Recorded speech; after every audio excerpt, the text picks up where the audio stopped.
Hey everyone, thank you so much for being here. So I think we'll go ahead and get started. My name is Jay Solly. I use they, them pronouns, and I'm the race director for the 2024 FRNY LGBT Pride Run. I wanted to thank you all for coming out today, and we're so excited to see you all on Saturday as well. We have a fantastic panel in store today, but first I just want to thank New York Roadrunners for having us here and for helping us put on this amazing event to celebrate Pride and the queer running journey. So I won't keep you from the amazing panelists we have any longer. And without further ado, I'll turn it over to our moderator, Matt Huff, who's an associate editor at Parade Magazine, to get things going. Take it away, Matt. Thank you. Thank you all for coming out. This is so exciting. I'll start by introducing our panelists. We have two fabulous people here with us in the studio. Queer running advocate Leash Menard, and marathoning badass and New York frontrunner Brie Cullimore.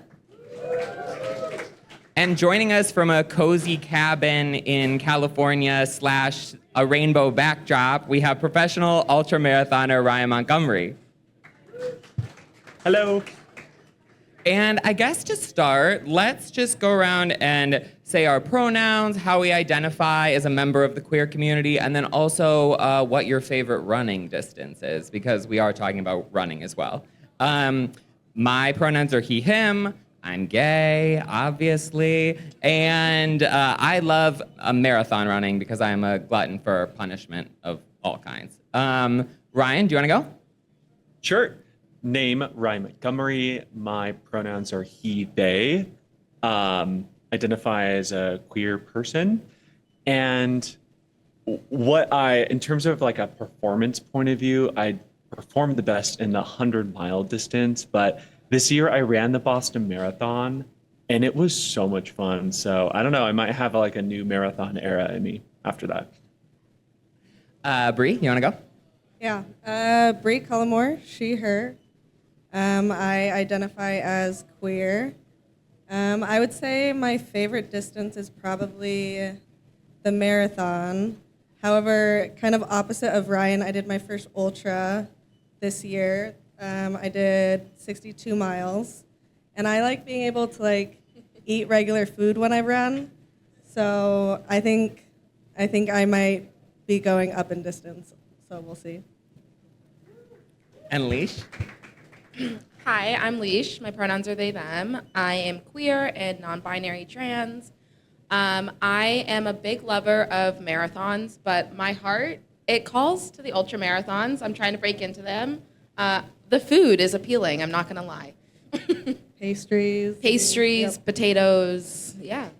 Oh my gosh, we got a hungry bunch here. So I guess to get started, since we're talking about queer running and sort of the sense of community that it builds, I think we all come to that sort of point between queer community and running in different orders. Some of us sort of start out as runners when we're younger and then come into our queerness. Some of us are queer and then sort of find running through that. So I just wondered what your sort of journey was to get to this space. Ryan, do you want to go first?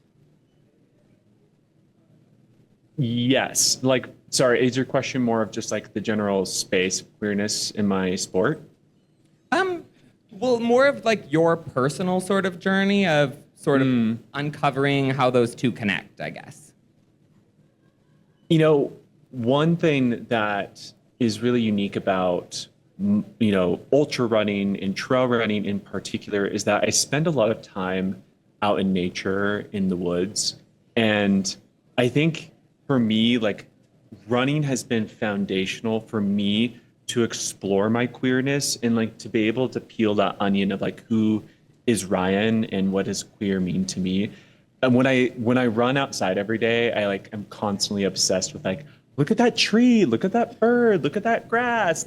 I'm such a nature nerd, but by being in it every single day, I've learned just how queer nature is and learning about botany and learning about animals and just having this space that allows me to dig into certain parts of my mind and ask myself hard questions, because I run a lot. I do a lot of training. I'm oftentimes alone.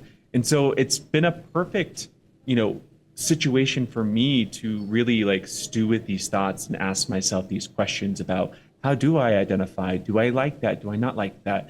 And so over the past like 10 years, I would say, as me running ultra marathons, it's helped me like realize that, oh, I actually am like quite genderqueer. I like to express myself in multiple ways. And so yeah, I would say like being in nature a lot has been like quite foundational for my queer journey. Bree? Yeah, so for me, I started running in middle school in 7th grade to cross train for my other sports. And then ran throughout high school, and I didn't realize that I was queer until college. And then kind of stopped running for a while and picked it back up because I wanted a goal to work on after I graduated college. And so I started running a bit, and I had signed up for the Rome Marathon that was going to happen in March of 2020. And then at the beginning of March, it was canceled. And I tried to keep up with it, but at that point, it wasn't, I fell away from running for a little bit. And then when I moved here, picked it back up, and then ended up being able to run Rome again, which was amazing. And then stopped running again for a year. But then, like all good origin stories, I feel like I had gone through a pretty bad breakup, and I wanted to find a new community and find especially a queer community. And so I had found front runners through going to the Pride Parade the previous year, which was kind of cool. Got one of their stickers. And so I followed them on Instagram, and I had been intending to go, and then the breakup kind of pushed me to go for the first time. And then, yeah, the rest is kind of history. Oh my gosh, it's crazy all of the things that come out of breakups. Like, Exactly, yeah, totally. and Leash? Yeah, I started running in 6th grade, which is scary to think about how old I am now. But it was a time where I was kind of figuring out my body and my identity and just starting to feel really uncomfortable in my body in general as I navigated what it meant to be queer and trans, but be closeted in a state where there's not a lot of representation. And running was the kind of first activity where I felt like I could be in my body and it felt like home. And so I just kept running after that, and it's just grown into such a communal activity for me. I moved to New York in 2014 and found New York Roadrunners and started attending the races by myself, and like slowly started making friends at the races just from seeing the same faces over and over again, and just watching how I was not alone. And that's just been really beautiful to see running remind me that my body is mine and we're all running together, and we're just connected, yeah. Yeah, I love that. So yesterday, the news broke that the Tokyo Marathon is now has a non-binary division, which is the 6th and final of the world majors to have that, which is super exciting. And I just wondered, for the non-binary people on the panel, sort of like what that means to you, what that means to the sport, and then also, will you be trying to run all 6 of them? Ryan, do you want to go? Well, as someone who recently ran one of the majors, Boston, in the non-binary division, I can speak to the fact that it was a great experience in the sense that I was able to celebrate my gender identity in such like in a race that has like such a large stage, and it also was really competitive, which I also enjoyed. So being able to see that other world majors and other races that impact a lot of people, like thousands of people run Tokyo, right? That is going to be huge for queer runners, and especially for queer people that might be in like the Asia region, that like maybe run that marathon and will now have that opportunity. So from my experience, I thought it was great. I got to meet other queer people at the start line that were also running in the non-binary division. So there was an element of like, we were able to like find each other at Boston, which was fun. So now that will like be an available opportunity in Tokyo. I think while I celebrate it, I also don't want to like take the gas off the pedal because, there is still a lot of work in relation to Boston of like, were they going to post the results or not? And I know like that also was like kind of an uphill battle and they ended up doing it and that was great. So while I celebrate it, I'm also like, let's say yes and like, are we going to post about it? Is there going to be marketing about it? Are you just going to create a division and then not talk about it? Because that also doesn't feel good. So that's kind of like my next level of questioning I would ask is like, this is great, but like, let's go even farther. Leash, do you have anything Yeah. to add? I am super excited to be seeing a non-binary division. I remember the first race where I got to select non-binary and just like crying because I was so excited and happy, and I felt like I wasn't going to have to be lying on a forum, and I was hopefully going to get to connect with people. And I am chasing those stars, so it feels good to know that I get to be in a category that makes me feel safe and seen. And I just think having non-binary as a category is really the start of building community. I've had multiple occasions, including this past April when I ran the Jersey City Marathon, where I've had non-binary runners reach out to me after the race because they saw my race results and they saw that I lived in the area and they wanted to run together. And it's just, I think sometimes we underestimate how much something like a gender marker can mean for building community.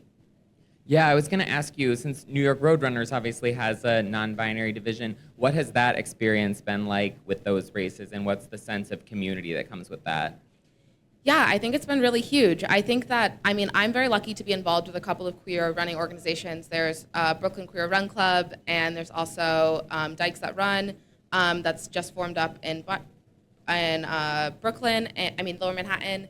And I think that it's a sense of visibility, and I think anyone who's been away from home or anyone who's been marginalized can kind of identify with this feeling of kind of coming home and feeling seen. And I think we see that a lot with the mini 10K and the women's half, where all of these women come together and they get to be in one space united. And those are both gorgeous races. And so I think, the non-binary category, maybe one day we'll have a race like that and we'll get a similar kind of celebration. I love that idea. Ryan, I was wondering, sort of in the trail running community, the ultra community, what is that queer space like? And is it different than in like road running or shorter distances? You guys are out in nature, there's camping and eating lots of pastries involved. Yeah, that's only what we do. We just go camping, eat pastries, maybe some pizza. It's a good question because the fundamental difference between road running and trail running is that trail running is smaller and there's more barriers to access with trail running. You all are sitting in New York City, like their access to, a large outdoor area outside of like Central Park is like hard to get to. And so that just makes the population of queer people in trail running smaller. There is a large community, where I have touched a lot of like different cities such as Seattle, Portland, Bay Area, Denver, Salt Lake City, Los Angeles. There's a significant queer running community. What I've observed though in this sport is that there's not really like a core entity that brings people together. I think one of the privileges of like being in a New York City is that you have like a front runners or other large groups that like bring a significant population together. And I've had the privilege to run with you all in Central Park before, and that has been like really fun for me. So yeah, that doesn't really exist in trail running. And that's been part of like what I feel my mission is to like be a trailblazer in creating that space physically in virtually. And then speaking more broadly about the community, I would say it has come a really long way. In the past, I would say it was not very inclusive. People didn't really understand the language. They didn't understand what non-binary was. They didn't understand what gender fluidity was. I'm now observing that a lot of like media and different people like will acknowledge how I identify, which I really appreciate, but we still have like a long way to go. When it comes to like racing in trail running, I think one of the biggest barriers for people is that like a lot of these races are really small. And so like there are like small little race directors that might use the scapegoat of like, oh, I don't really have resources, or the system I use like can't like acknowledge a non-binary, gender category. So there's a lot of like small things that like need to be worked on infrastructure wise. But I would say overall, the community has been very welcoming and improving every year. When you're talking about sort of building out that community, are there like what are sort of steps or things that you're working towards or sort of goals in building that place virtually or physically? Yeah, I can speak to, I run a community called Out Trails. I founded it and have a lot of people that help volunteer with it. And one thing that I've observed is that I have such a privilege to be able to have recreated and run and train in some of the most beautiful outdoor areas in this country. And I recognize a lot of people don't have that opportunity. And so what I want to accomplish is the physical participation in that while eliminating barriers to that, which oftentimes those barriers are financial. So without Trails, one thing that we do every year is that we put on a scholarship program where it's a no-cost experience running retreat for 15 to 20 people. And then there is paid positions at this, or paid spots at this retreat. But because we've had that scholarship every year, the past 2 years, we've been able to curate like a really needed, diverse queer community that crosses the spectrum of BIPOC to trans individuals to queer people all across the board. And that's been like really cool and special that these people otherwise would not have been able to have. So that's like just one example of like trying to cut at these barriers for people to access the sport. Yeah, no, that's so cool. Speaking of community, Bree, you've been very active in New York Front Runners and sort of building that community out there. How did you sort of, get involved and then decide that you want to start kind of leading that and building that bond? Within Front Runners? Yeah, within Front Runners. So I started out around this time last year, and it was very nerve-wracking, I would say, at the beginning, because I went to my first run by myself and didn't know anyone. And I hear a lot of other people that when they talk about going to a run club, they'll say, oh, I love to run, but I don't want to run with people because I'm not fast enough. And now, like, being part of a club, I always tell them that that's crazy to think that, but I also felt the same way, and there were definitely many times where I had wanted to start joining to join a run club and then decided not to, or chickened out at the last minute. But I ended up going, and very scary. I'm an introvert, and so I had to get up all of my social skills and energy. And then I kept going to a few of them, and I really enjoy kind of the more chaotic races and activities. So the races that are done at night, or running 62 miles, or doing different relay events. So I think just saying yes to a lot of the different activities was big for me. I said yes to, I think Front Runners does a midnight half, and so I went to that one, and then I met a few people, and then we started talking about doing this Ragnar relay. And I had done one actually in Minnesota when I was in high school, and for people that don't know about what Ragnar is, it's a 200-mile relay race with a group of people, usually 8 to 12 people, and you run 200 miles consecutively, so through the night, very little sleep. I think their catchphrase is run, sleep, ?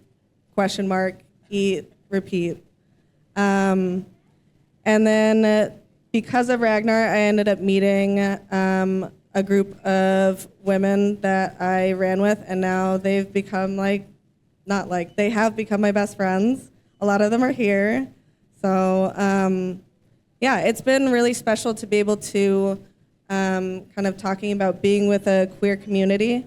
I grew up pretty religious, and I didn't know anybody that was queer growing up. And so I think that that kind of aided in me not really knowing who I was. And then when I realized, I was terrified and stayed in the closet for a long time, and that caused a significant amount of just depression, anxiety, not understanding where I felt like I could be my most authentic self. And so I think that's been really special to enter into a community that through running, but then kind of finding that queer space. And I didn't realize how much that would uplift my life until I had those people in my life where you can be just the most authentic version of yourself. And I'm sure that you guys feel the same way, but it's been a special, super special journey. Yeah, I was going to ask, how has running sort of shaped your identity as a queer person, and what have you learned about yourself through the running process? Yeah, so I moved to New York about 4 years ago, and that was around the time that I came out to my family right before I moved. And then everyone that I knew here, they knew that I was queer, but a lot of the people that I had grown up with, they didn't know back at home. And I started to feel more comfortable, but still there was, I think, a level of internalized homophobia just based off of how I was raised and that type of fear of I'm going to be judged, people aren't going to want to hang out with me, they're going to see me as different. And then being around so many queer people that are so confident with it helped me to be much more confident with myself, especially I think this is the first year that having that those queer people to just kind of have shared experiences with. And then going back to running, I officially came out to everyone on social media in order to raise money for the London Marathon that I ran in April. I was running for Stonewall UK, which is a queer organization. And the reason that I chose that one was because I wanted it to be very special to me and that I could have a personal connection with. But leading up, I had been out to everyone here for a long time, and even like getting ready to post that I was queer and to actually say those words was terrifying. I think I went through I had so much anxiety leading up to it. I went back and forth about the words that I was going to say, not wanting to offend people, but also wanting to be authentic with my past. And so, yeah, it kind of gave me the courage to officially come out to people from my past, which was really amazing. And then since then, just be more confident with myself because of being around so many people that are so confident with themselves. Yeah, I love that. That's so cool how running was able to help you with that. I guess sort of the same question for you, Leash. Like, how has running shaped your identity as a queer person, and are there things that you've learned through that process? Yeah, I touched on this earlier, but it really just helped with my connection to my body. I think as a trans person, our bodies are site of political strife a lot of times, and it's really easy to feel very distanced from my body, especially post-top surgery. It can just be really easy to see how language is weaponized against it and how people don't really want it to exist. And so running has just been a really good way to stay plugged into my body and to stay thankful for the body that I have, and to feel powerful and kind of invincible in a way. I think when you're in a political climate where people are kind of gunning for you all the time, it can feel really fragile. And so running can kind of give you this sense of invincibility that, frankly, as queer and trans people, we just need sometimes. Ryan, is there anything that you have sort of learned about yourself as a queer person through running, other than the connection with nature and stuff that you talked about earlier? Yeah. Well, someone mentioned on the panel that they also grew up religious. I think that's a common thread among queer people. And as I kind of in retrospection think about my upbringing, I think I was so desensitized to life desensitized to experience, desensitized of like bodily experiences and experience and emotion, because I think emotion like just wasn't celebrated. And so I think there's like part of like a trauma response actually for why I run crazy distances, because like running 100-mile race, and for that whoever ran 60 miles before here on the panel, I can't remember who it was, but like you experience every human emotion possible in a consolidated 8 to 24 hours. Like there's no other experience that allows you to have that, like the highest of highs, the lowest of lows. And so having that like emotional roller coaster physically, emotionally, and spiritually has been the catalyst for me to ask myself really hard questions about myself. And that's what I was mentioning earlier, is like I owe it to running, and like running in the Wyoming mountains at midnight, asking myself like these questions of like, who are you, Ryan, has been like transformative experience for me. And I don't think I would have been able to do that by myself. I had to put myself in those situations to like ask myself those questions. And so I'm just like really grateful to like have created the headspace that I can do that.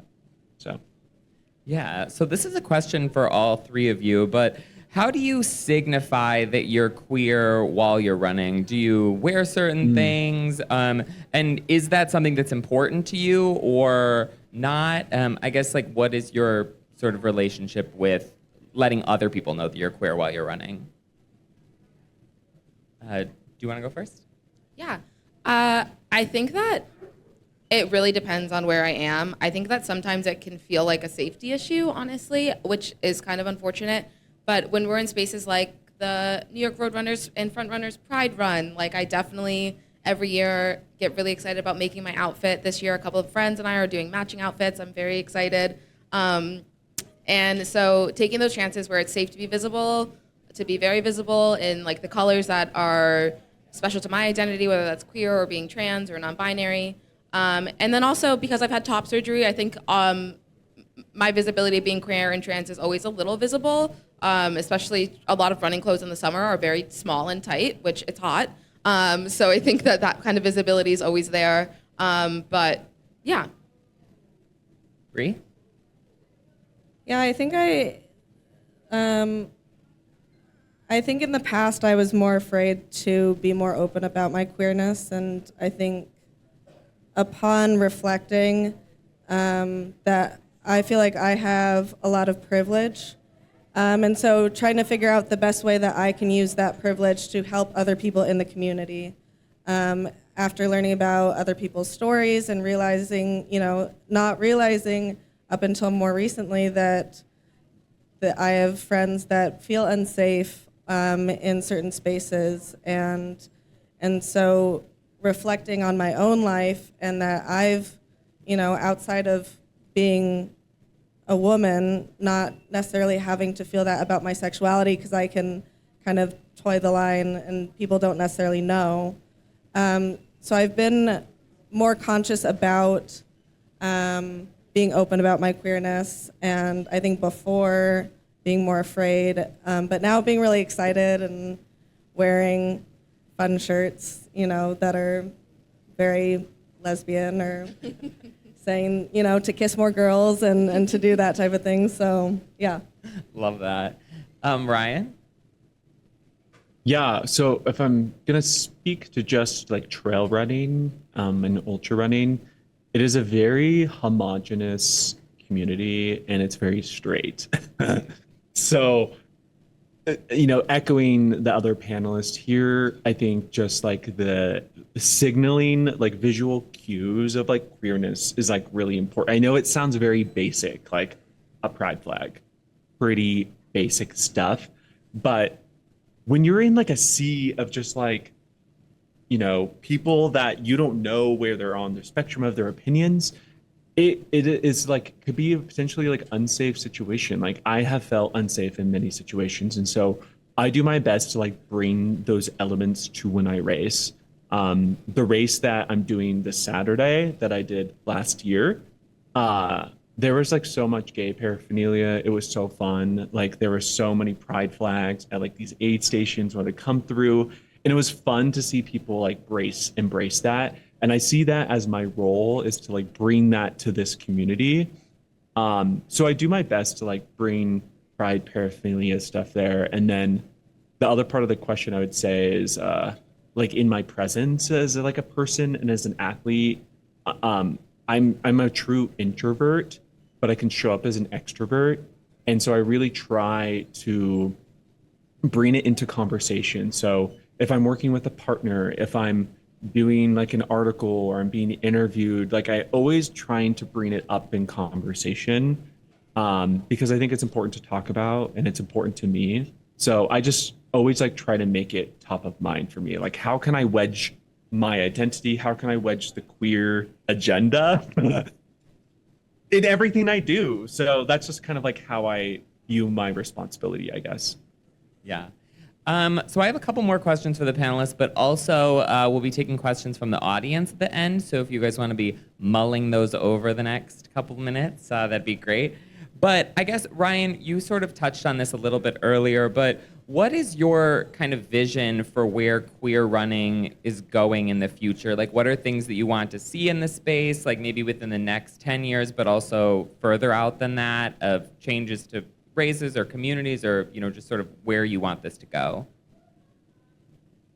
I want to see participation go up, and I kind of view different marginalized communities and like where they are in the growth curve of inclusion and acceptance. So if we can take women's sports as an example, like it's been really cool to see women's sports like grow from here to here and the camaraderie and energy around it. I was actually just in a pre-race interview a couple hours ago here in Olympic Valley, and there was a tattoo that said, "I'm here because I watched the women's race," or like the women's field or something. And I'm like, that is like the level of energy that I would hope that queer community gets to. And I think there's like a couple things that we're up against. It's like numbers of participation, which goes back to what I was talking about, access, financial concerns.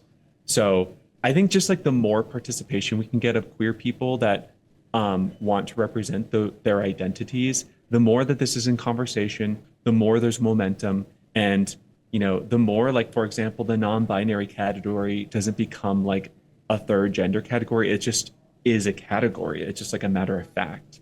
So that's like what I feel really bullish about, is that, having the Tokyo Marathon have a, non-binary, like think about what that's going to mean for participation numbers. And then what is like the downstream effects of that? You mentioned who like people reached out to you after you ran Chicago. Like think about the conversations that are going to happen like as we run these races and people reach out to us, more people are going to attend. That is our growth curve for queer participation. So that's why I think it's just so important that we're like vocal as possible in our sport. Are there things that you guys are looking forward to in the future and goals that you have for the future of running, queer running? Leash?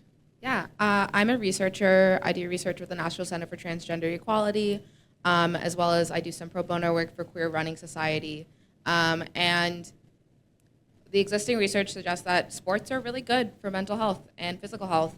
And I think that if we can just get more evidence out there for how important it is for queer and trans people to be moving their bodies, then that's also going to increase numbers. I think similar to what Ryan said, just like increasing the amount of queer and trans runners out there is kind of the future that I'm hoping for. It's a population that is pretty low. It's disproportionately low in the running world and also in athletics in general, especially if we think about our trans girls who are being pushed out. And yeah, so I think like the more evidence we can gather to show that, first of all, our participation is not harming anyone else, and second of all, our participation is actively helping ourselves, then hopefully that can help with the campaigns to really increase inclusivity. Yeah. Bree? Yeah, I think definitely participation is really important, but I think in addition to that, just making sure that people understand that you don't need to be a certain speed to start running with people or anything like that. I said it before, but there's the amount of people that I've spoken to that are so afraid to run with other people, and even separate from being queer, but especially with queer people, having that community is so important, and it's saved my life in a lot of situations. And so I feel so strongly about having people find that community. And so also to what Ryan was saying about how they're very conscious about including, how can they include being queer in conversations and things like, those are the types of things that help me feel more confident with who I am.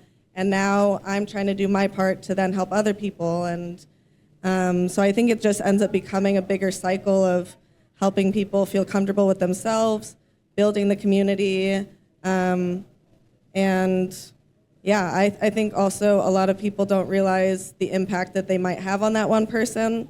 There were many times that I didn't want to keep coming back to a run club just because I didn't know anybody. And one person would say something to me and invite me to something else, or someone like Jay, I think, was one of the first people that when I joined Front Runners, they came up to me and talked to me for like less than 5 minutes, and that made such an impact. So I think that's something that I think we can all do, is just reach out, because it can make a huge impact. And now running and being queer is basically my whole life, and it's all that I talk about. So yeah. A sort of fun question, but what is one of your favorite memories sort of associated with queer joy and the running community? Like a moment that was just so impactful for you and is stuck with you? Ryan, do you have one? Yeah, I felt like this Saturday I'm running this race called Western States.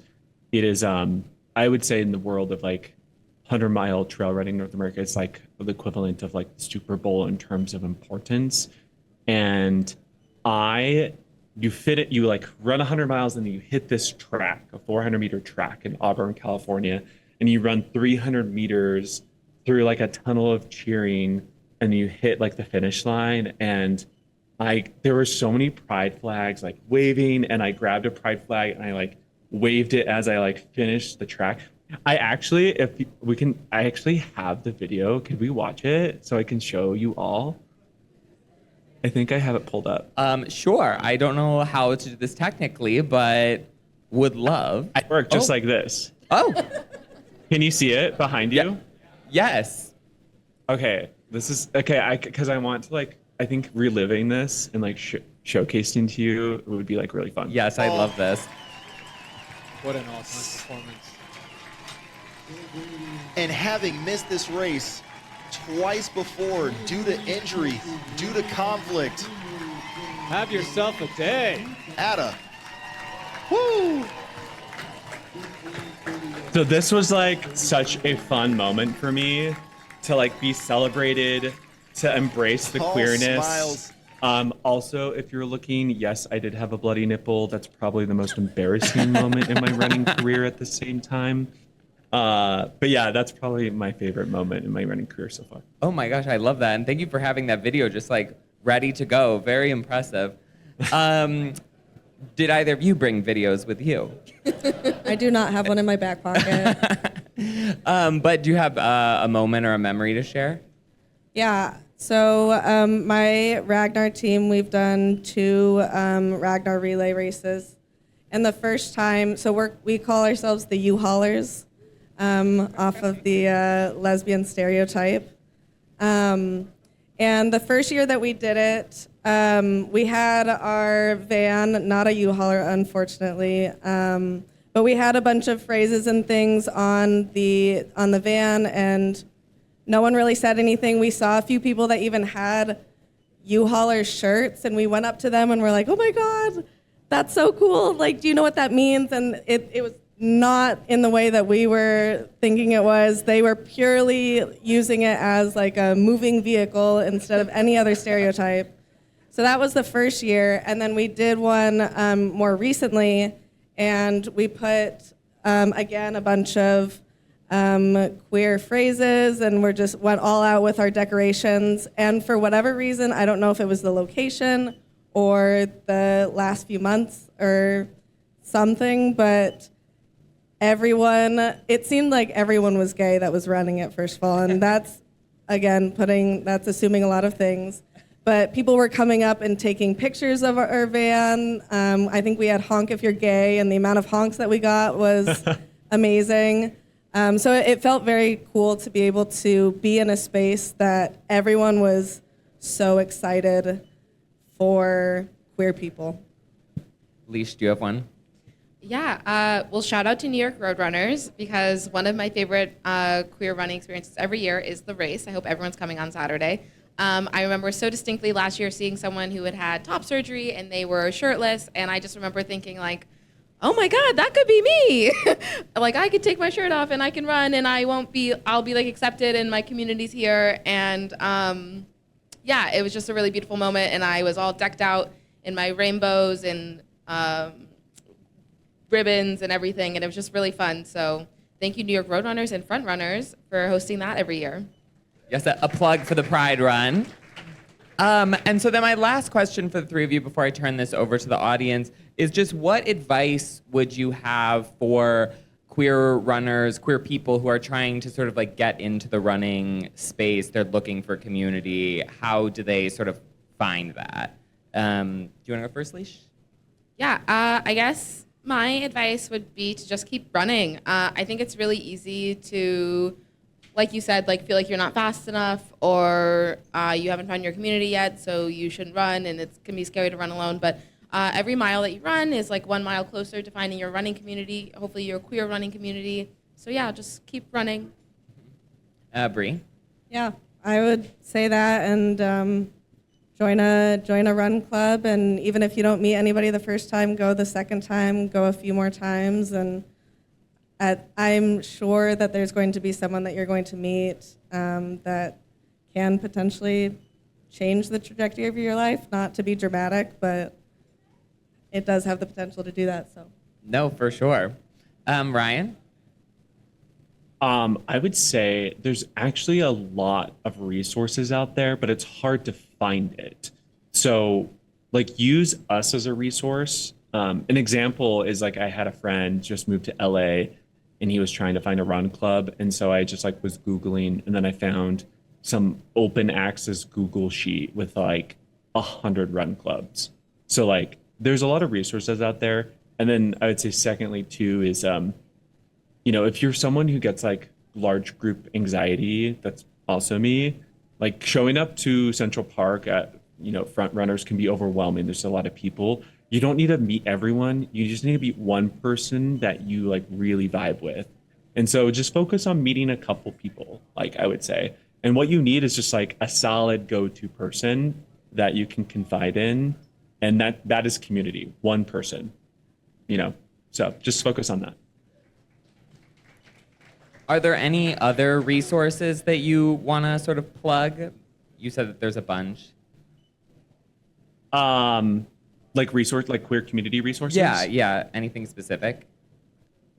Nothing specific, but like I am really passionate about this, and I'm sure Bree and Leash are also passionate about this. Like, use this as resources.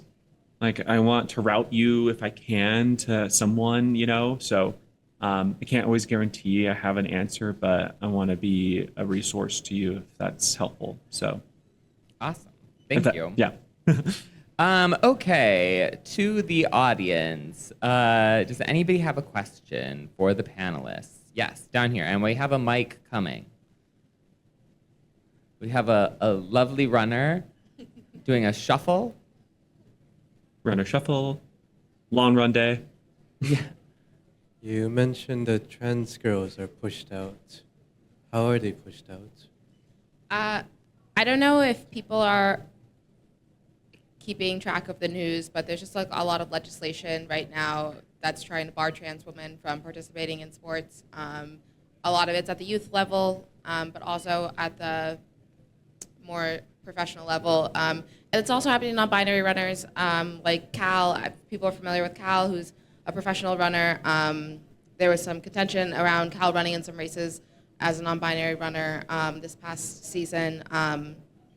Yeah, there is a map on, it's literally called map.org that has a interactive US state map that shows where policies are popping up, specifically that are targeting trans and non-binary people. And one of the features is specifically about sport inclusion. So if you're interested, I would definitely go check that out.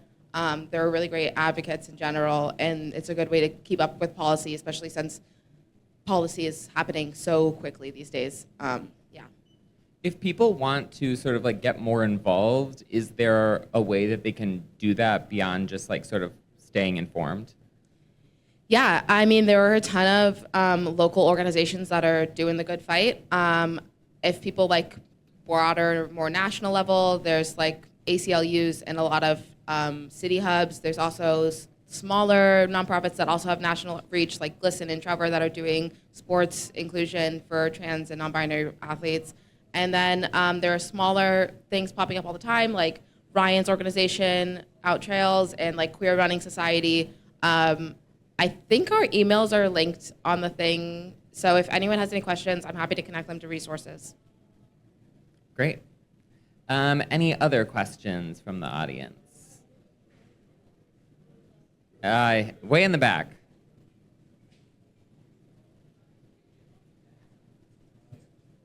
All right, I wrote this one. Established organizations like Frontrunners and non-established running clubs do a great job already for the community. What do you think they can do or we can do to further evolve as an organization? Where do you see opportunity? Okay, so where do we see opportunities within organizations like Frontrunners to build better community with queer people? Does anybody have a particular answer on that? Leash? I have something to say. Oh, okay, great. I think that there are a lot of intersections of identities, especially in a place like New York. And while I think the queer running scene is booming in recent years, it's still a lot of the same faces.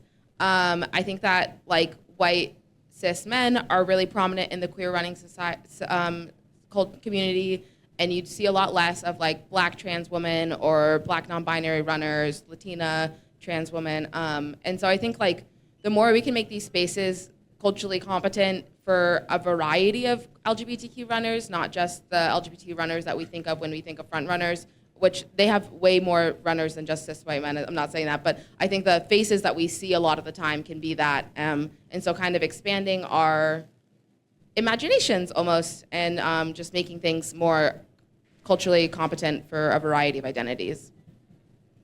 Yeah, I would agree with that. I think, again, it's amazing that there's so many people in front runners, but there's definitely a higher proportion of white, cis, male individuals. And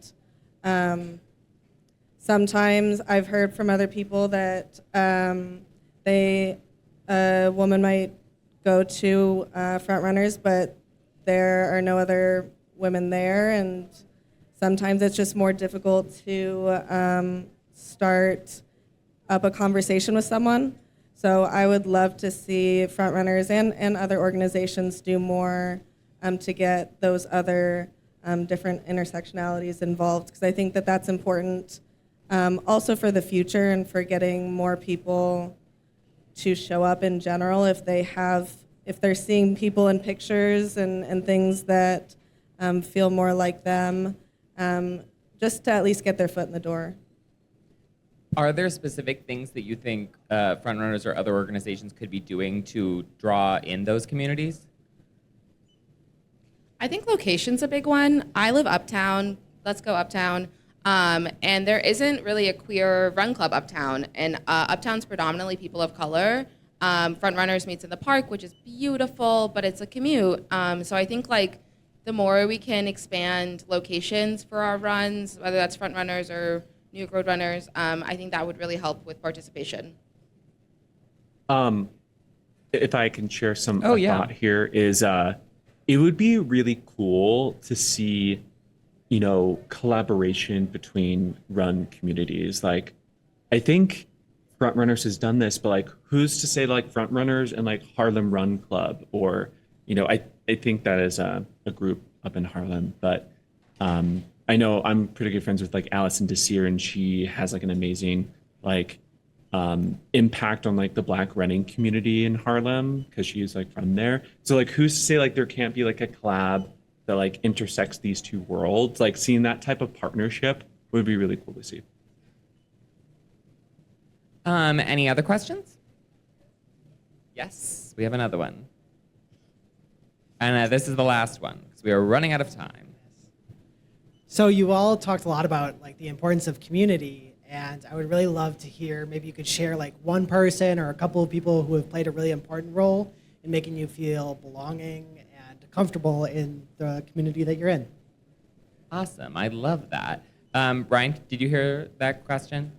I did not. Do you mind repeating it? Yes. So if you could name a person or two who has been like really instrumental for you in connecting with the queer running community, and sort of how they were an important figure in your life.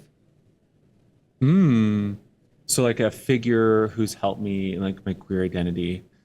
I wouldn't say it's more of like a singular person, but I mentioned Outrails, which is my the community I kind of founded and helping to nurture. It's actually been the people who have come to my retreats that I've learned the most from. I actually want to share a story that from my most recent retreat last October. We had a trans BIPOC woman come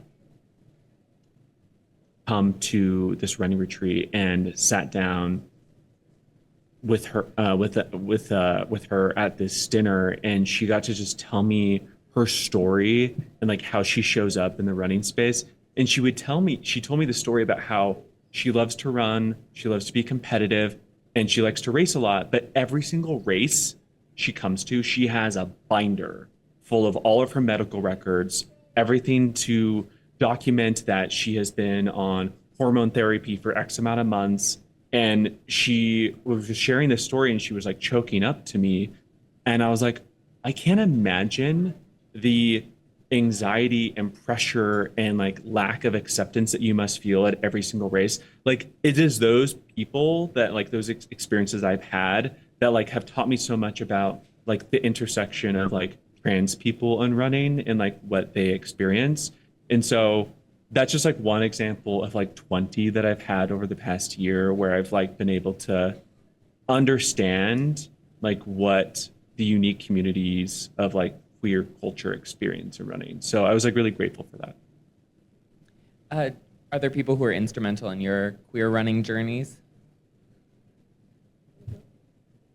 Yeah, I would say they're here today, actually. So it's my Ragnar team. So Molly, Alana, Claire, Maggie. The confidence I feel to be queer is a large part in because of them. Feeling confident with who I am, and also outside of being queer, just talking it like the positive way that we talk about fitness and healthy bodies and just health in general has been so instrumental for me. And when I reflect on how good my life has been for the last few months, especially, going through a breakup last year and having that be really difficult and having such a shift, it's a huge part is because of them. And I've had to like stop myself from telling them basically every day how grateful I am for them. But it's a big reason why I think I want to be better about helping other people find those communities, because that they've been a huge part of my community. So I'm super grateful for them. Aww. Leash? Yeah. I have a number of people in this room who have helped me tremendously in terms of making me feel like I have community in these run spaces, but also helping me advocate for myself in spaces where I felt like I didn't have community. like telling me that it's okay for me to ask for more from run clubs when they don't show up the way that we need them to, things like that, and just keep pushing me forward. And then also Nikki Hiltz is a professional runner who is out and a non-binary runner and has just been really, really vocal about how important it is to have non-binary as a category. And I do not personally know Nikki, even though I feel like I do. I think we would be friends. But yeah, watching her on that professional stage has been really inspiring. Awesome. Well, that is all the time we have. Thank you all for joining us. I think Jay is going to come and... Thank you so much, everyone, for joining us. Thank you to our amazing panelist and moderator, Matt Huff. Thank you all so much for coming. So we are going to transition now into our community fun run, starting outside in just a few moments. So if you want to run with us or you are already a front runner, head outside and we'll get started soon. Thank you, of course, to New York Roadrunners, who this is our 43rd year putting on the Pride Run with New York Roadrunners. It's a fantastic partnership. We can't wait for 50, 60, 100, whatever it is. But thank you so much for always having us in this space. And also just one note that New Balance is here and supporting this event tonight. And they'll have some demo shoes and try-on shoes for folks who might want to try on some of their new product. So thank you again all so much for coming, and go enjoy your run. Bye, everyone. Y'all were so good.